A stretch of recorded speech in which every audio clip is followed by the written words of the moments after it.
Bienvenue trailers, trailers, runneuses, runners dans ce nouvel épisode du 5 km à l'Ultra Trail, podcast qui partage des conseils pour que vous puissiez courir et atteindre vos objectifs personnels dans la course à pied.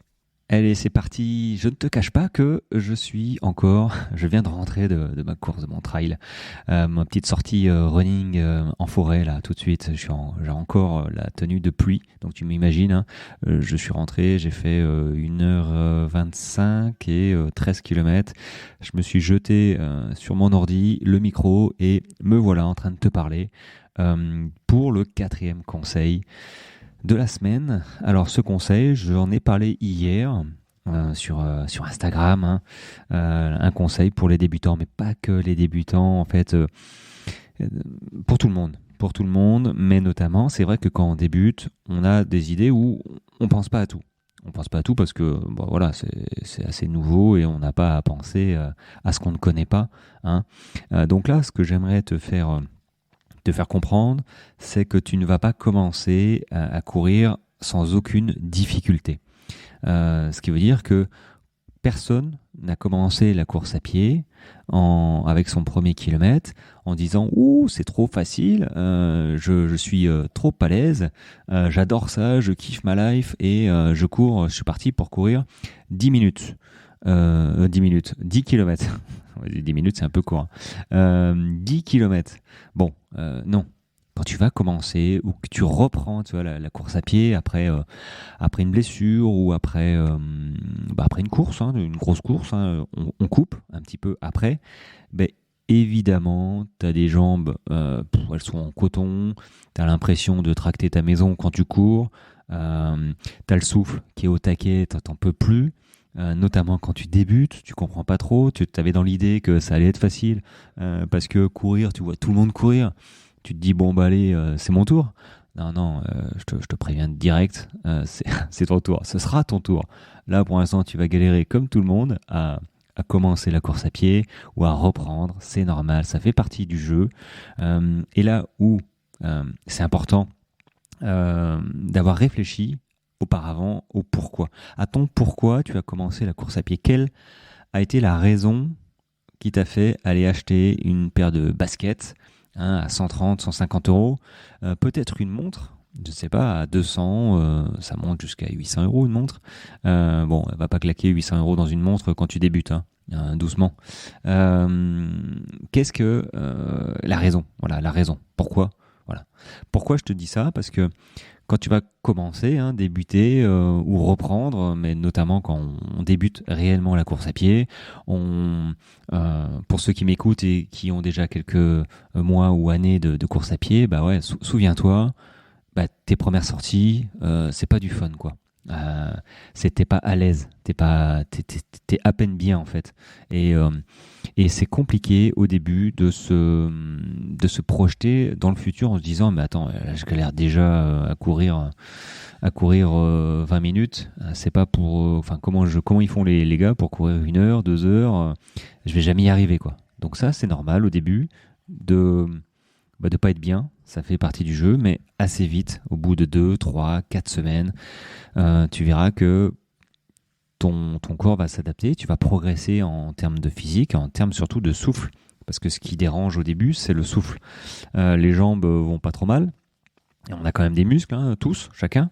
Les courbatures arrivent après, mais ce qui nous empêche de courir plus vite au début, et même après, c'est le souffle. Le souffle, ça se travaille, la capacité pulmonaire, la capacité respiratoire, c'est un entraînement. C'est pas quand tu vois les gars courir et dépasser tout le monde ou faire des temps sur des semi-marathons ou des 10 km, les gars qui courent 30 minutes aux 10 km, c'est des machines, quoi. Mais pourquoi moi j'y arrive pas?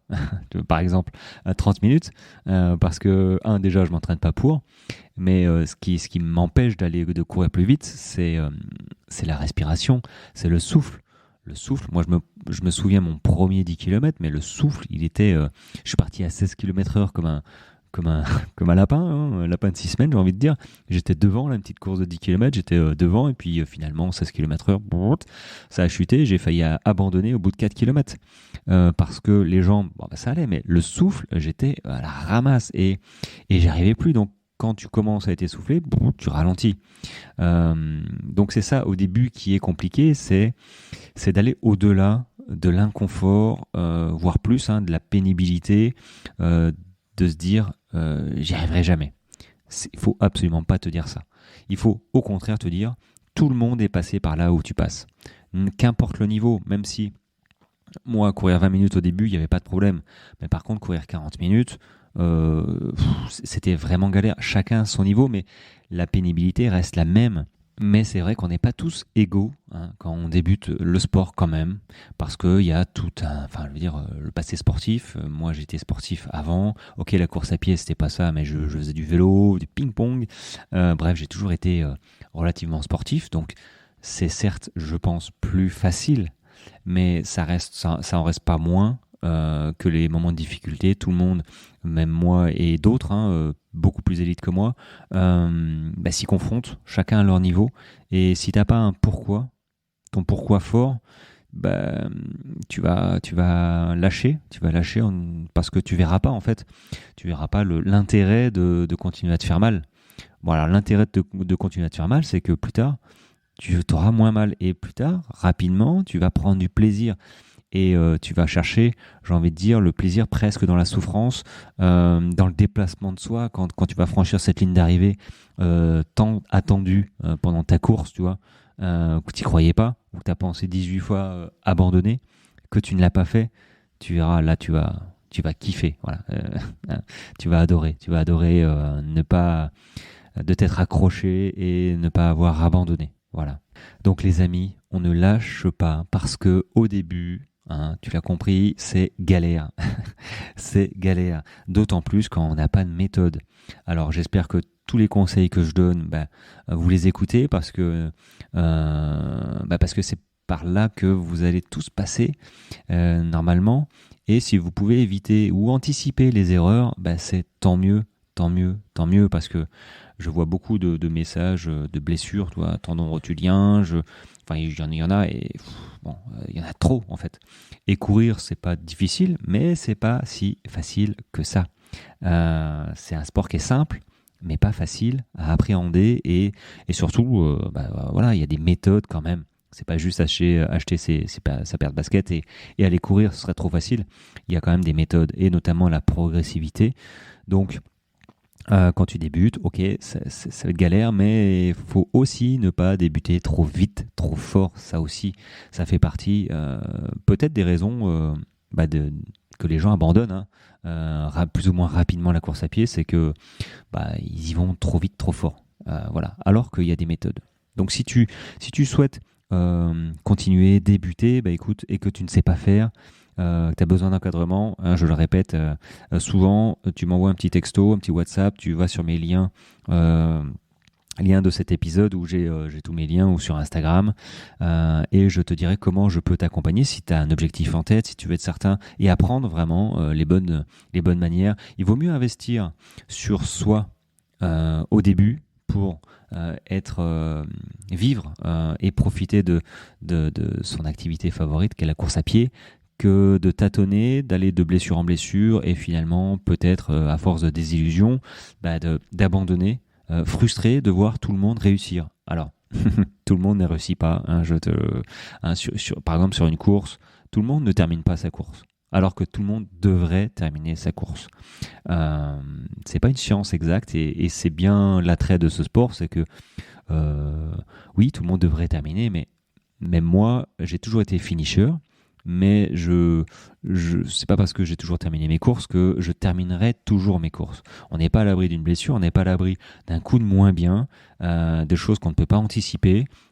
C'est pas grave, ça fait partie de l'expérience du coureur, de mon expérience peut-être à vivre plus tard.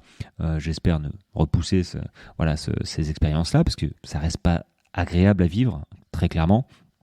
Mais il y en a qui cherchent un petit peu le surentraînement, et notamment quand on débute, il y a quand même des méthodes, et ces méthodes-là, elles s'apprennent. Donc, si tu veux un encadrement pendant 1, 2, 3 ou 4 mois, tu me dis et je t'aiderai. Je verrai si on peut s'accorder et au moins je te dirai de quoi est fait mon accompagnement. Voilà. Sur ce, les amis, prochaine capsule demain. Alors, de quoi elle va parler, la capsule de demain? Je regarde ma newsletter. Ah, on va parler alimentation. Bon, je vais arrêter là, sinon je suis parti pour 1 heure, au moins.